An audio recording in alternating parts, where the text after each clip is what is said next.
vous faire découvrir le Sénégal comme si vous y étiez. Voici 99 choses que vous ne verrez qu'au Sénégal. La religion occupe une place importante au Sénégal. Plus de 95% de la population est musulmane et le pourcentage restant représente les chrétiens et les animistes. Les foyers religieux y sont également très puissants avec différentes confréries, mourides, tidianes, layènes. Les musulmans et les chrétiens du Sénégal vivent dans une parfaite harmonie. D'ailleurs, ils s'envoient de bons petits plats à l'occasion d'événements religieux majeurs comme la Pâque ou la fête du mouton. Bien que le français soit la langue officielle du pays, c'est le Wolof qui y domine. Il s'agit d'un dialecte maîtrisé par plus de 80% de la population. Quant au français, il est plus courant au niveau de l'enseignement, de l'administration et dans le monde des affaires. Les daharas ou écoles coraniques sont des institutions traditionnelles où les jeunes musulmans acquièrent les bases de l'éducation religieuse et spirituelle. On y trouve des enfants âgés de 2 à 3 ans, des adolescents et aussi des adultes. De nombreuses ethnies cohabitent dans le pays de la Teranga et celles-ci vivent dans une parfaite entente. Les plus célèbres sont les Wolofs, les Sérères, les Peuls et les Diolas. L'une des particularités du Sénégal, c'est que ses habitants ont traditionnellement pour coutume de manger tout en étant assis par terre. Pour ce faire, une nappe ou une natte est souvent utilisée. Le riz au poisson est le plat national du pays. Préparé à base de riz, de légumes et de poissons frais, cette recette emblématique est très appréciée pour son goût exquis. Au Sénégal, le riz s'incruste dans les repas du quotidien et se consomme tous les jours, notamment à l'heure du déjeuner. D'ailleurs, selon les données de la FAO, la consommation en riz est de 90 kg par habitant. Au Sénégal, le petit déjeuner aussi est hyper important. Les familles préparent en ce sens de la semoule de mil au lait caillé, de la bouillie de perles de mil ou des beignets.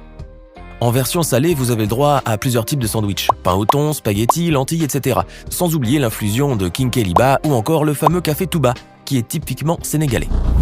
Le bissap est considéré comme le jus national au Sénégal. C'est une infusion de fleurs d'hibiscus séchées qui est servie après le repas. Au Sénégal, on trouve des tanganas qui sont des gargotes, symboles du street food. Les citoyens aiment y prendre leur petit déjeuner et dîner. L'avantage, c'est qu'on peut y manger à petit prix, moins d'1 €. Et la quantité y est souvent au rendez-vous. Il y a aussi dans ce pays ouest-africain une ville nommée Saint-Louis. Considérée comme la plus belle ville au Sénégal, elle regorge d'une immense richesse historique et culturelle. Elle est d'ailleurs classée au patrimoine mondial de l'UNESCO et compte de nombreux bâtiments historiques. La forêt de la Casamance, qui s'étend au total sur 30 000 hectares, est connue pour ses essences d'arbres rares, notamment le bois de rose qui est très demandé à l'étranger. On ne peut parler du Sénégal sans citer la fameuse île de Gorée. Cette île du Sénégal a joué un grand rôle dans le transport des esclaves entre le XVIe et le XIXe siècle. Désormais devenue un lieu touristique, elle compte des endroits marquants de l'histoire coloniale, comme la maison des esclaves, ainsi que la porte allée sans retour. Au Sénégal, il y a le lac Rose qui arbore une teinte rosée et qui peut changer de couleur suivant la saison. Ce phénomène n'est pas le résultat de la pollution comme on pourrait le penser, il est simplement dû à la forte teneur en sel de l'eau. Le spectacle aux alentours est fascinant avec les nombreuses dunes de sel, les hérons et les flamants roses.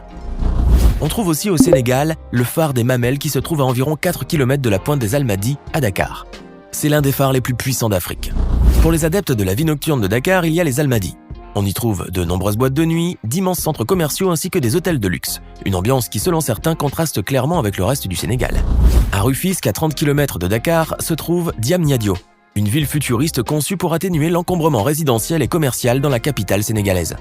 Centres d'affaires, hôtels, universités, hôpitaux, quartiers d'habitation, etc. Tout est imaginé pour rendre la ville attractive. Au Sénégal, il y a des villes religieuses comme Touba qui comporte une grande mosquée et qui est la cité des Mourides, une confrérie musulmane.